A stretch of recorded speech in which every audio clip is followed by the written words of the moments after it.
How's it going, man? Welcome back to the Truck Driver Sean YouTube channel. Today we're here with my second headless guitar, or second attempt I should say. It is a 2019 Legator, however you pronounce it, Ghost Overdrive Multiscale 6-string. I think this is the middle of the road guitar for this series, and it comes in at a whopping $1,399.99, $1,400. All right, we're gonna run through the specs. I'm gonna play this thing a little bit for you, and then we'll get into the good and bad of this guitar and why I sent the Strandberg back. Actually, I might make a different video for that, so I don't want to shit on Strandberg and Legator's thing. But yeah, all right, so here we go. This right here, obviously, if you look at it, if you understand visuals of a guitar, it is a double cutaway. Mahogany body, a 5A maple burl top. So it's an actual top. It's very light. This guitar comes in like 3 pounds. Super light. The neck is a 5-piece mahogany and maple. It's a modern D-shaped bolt-on. You can tell on the back they got the 5 bolt-on there. It is not roasted. I thought it was roasted. It is not roasted. All right. The scale length is on your skinny strings is 25.5, and on your get it done strings, 27. So it makes it a multi-scale. It's a fan fret. Take a look at that. Fret's doing some wonky shit. All right. By the way, if you ever get into fan fret guitar and you're like, oh, I'm a little worried about it, best thing someone said to me, and it rings true: don't look at the frets. You see the dots, just play. But if you look down over it, it's gonna be like, oh, you think you have to twist your arm and stuff. No, it's already set up for your hand. It's weird how it works, but just don't look at the frets, just play it. All right, back to the guitar. The fretboard is ebony. It's got 24 medium jumbo frets with offset dots, sort of kind of like what the Keith Marrows do for the Schecters, almost the same exact dots. Only difference is these ones don't glow in the dark. A little shocked at that. It's one of the few things for $1,400 I'm a little shocked at is the stainless steel frets are missing and the glow in the dark dots are missing. No gig bag, no case, no nothing. This bitch is dry for $1,400. It's a little on the steep side, but anyway, I regress. Let's go back. The pickups are Legator Alnico passive humbuckers. You got a single volume and a 3-way blade. Works great for what I do. I know if you're one of those guys that likes to split it more, tough titty. That's what you get. Is what it is. Alright. You got a fixed single saddle monorail bridge, which I will say right off the bat, this bridge right here, other than the fact I keep thinking it's lifting off the body, is better than the Strandberg. It just seems to really work a lot better for me than the Strandberg did. Strandberg had some nice amenities to it, but for $1,000 more than this guitar, here I am talking about the... I gotta stay out of that. Let's just worry about this guitar, man. I'll do another video that talks about the Strandberg thing. But yeah, very, very comfortable guitar, man. Very comfortable. It's set up nice. Sounds good. I'm using the Boss Katana Air. This little piece of shit right here. I call it a piece of shit, but it's really not. It's an excellent sounding amp. So let's make some noise.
Yeah, the thing just cranks me.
Alright, the clean channel sucks ass on this thing right now.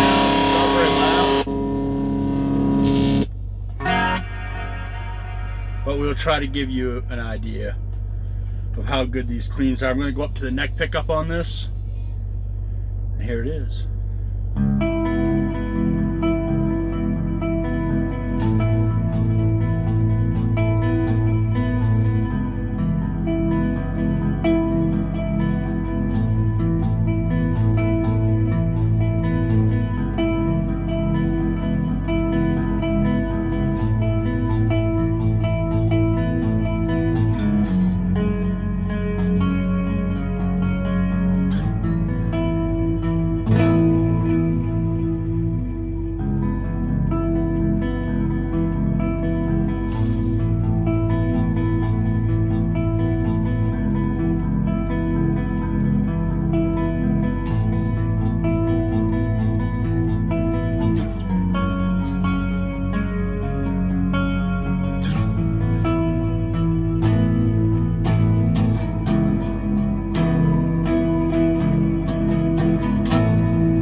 But yeah, that's it, man. Pretty cool stuff.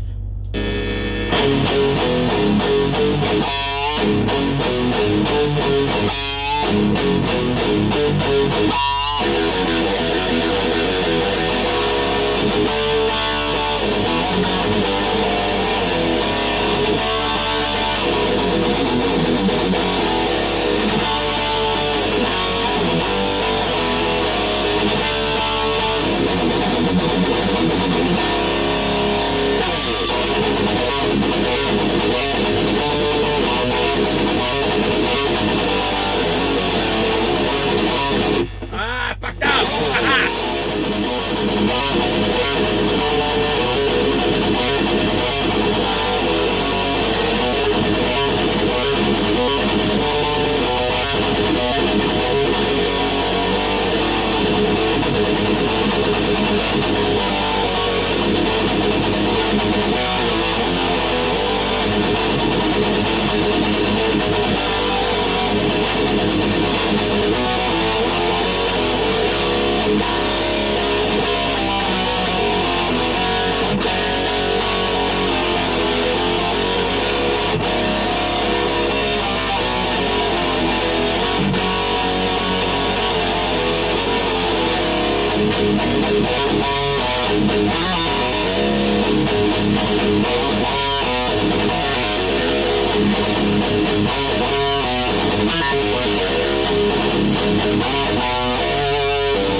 Alright, so there you go, man. It's 2019 Legator Ghost Overdrive Multiscale 6-string guitar. Alright, my thoughts. I always like to go with the good first because I always like to start positive, right? Good thing about this guitar right here plays amazing. It does. It plays freaking fantastic.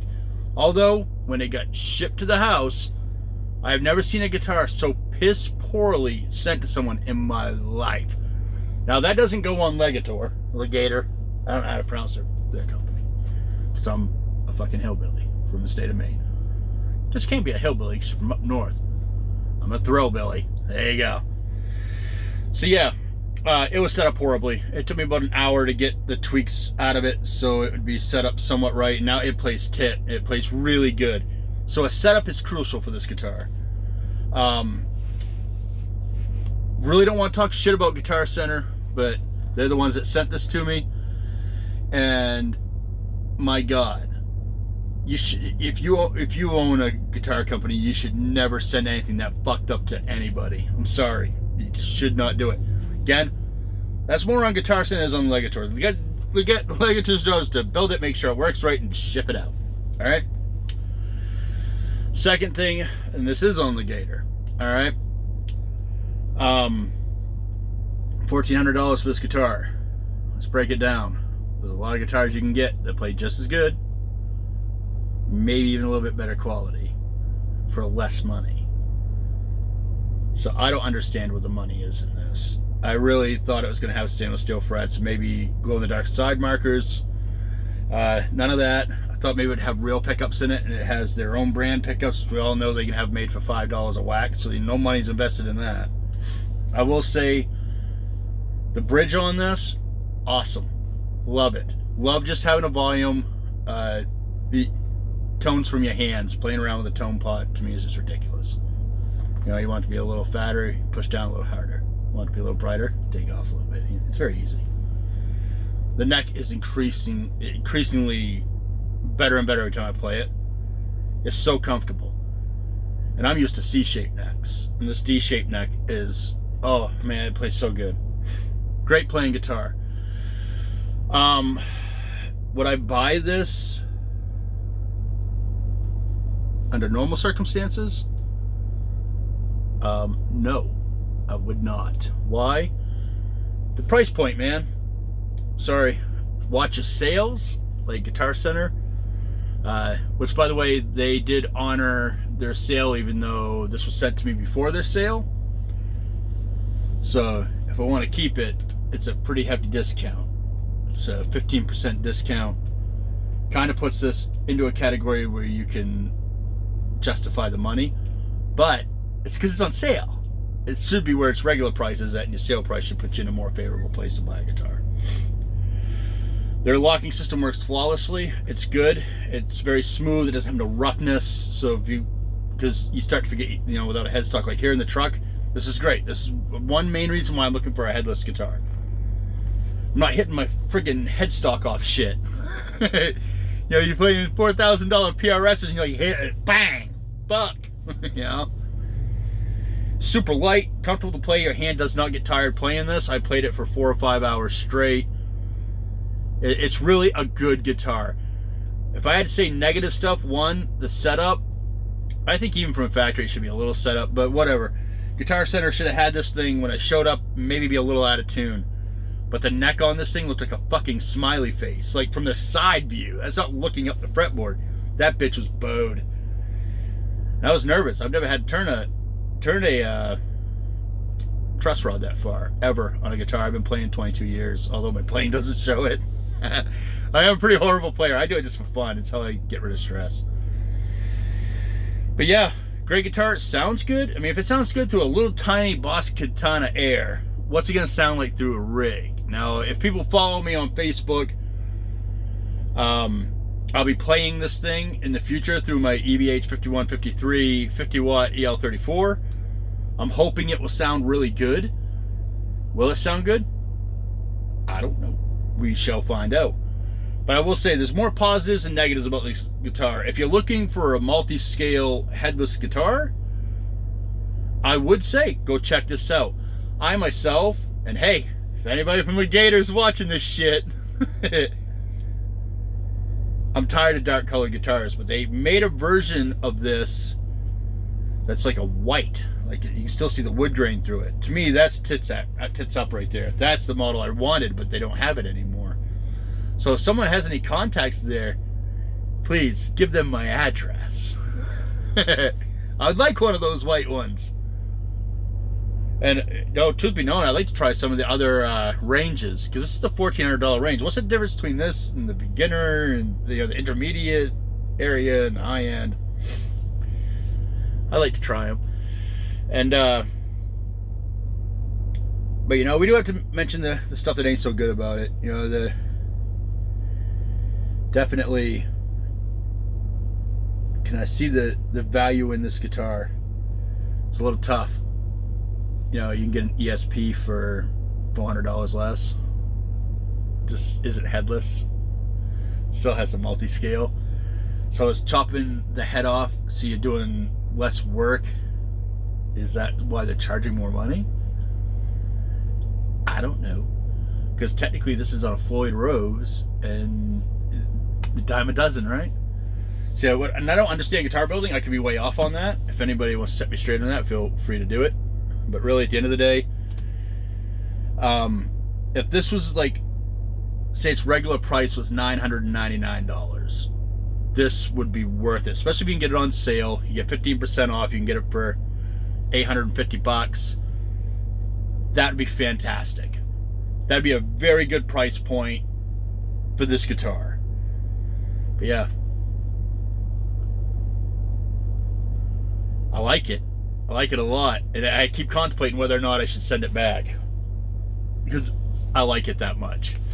It's really a good guitar, and it sounds good. That's tough to find in a guitar these days, when you can plug it into your rig that you have your other guitars, and they kind of all work together in a way, you know. So it's good when you can just plug that in and she just goes.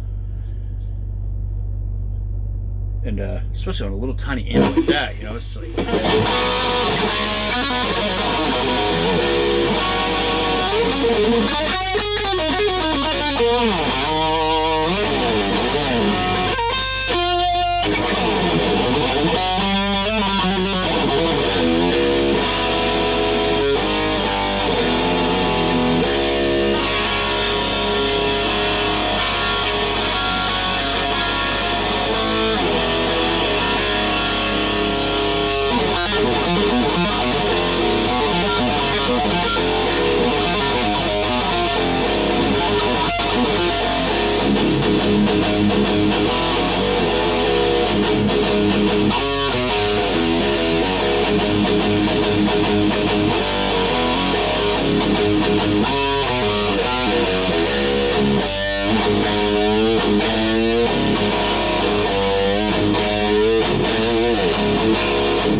So yeah, that's it, man.